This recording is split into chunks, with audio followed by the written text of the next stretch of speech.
Selos. Ito ay hindi karapatan. Kusa itong nararamdaman.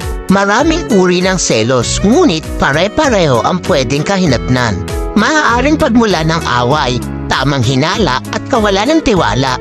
Ngunit ito rin ay nagiging daan upang malaman mo ang iyong tunay na nararamdaman. Selos. Minsan, nakakakilig, nakakatuwa pag nalaman mo na may nagseselos para sa'yo kahit wala naman kayo. Pero minsan, ito rin ay delikado dahil pwede itong pagmulan ng gulo at hindi pagkakaunawaan na nauuwi sa hiwalayan. Kaya kung may asawa ka na o jowa, dumistansya ka sa taong alam mong pagseselosan ng partner mo. Ikaw na mismo ang umiwas dahil ang selos hindi yan basta mararamdaman kung wala namang nakikitang dahilan.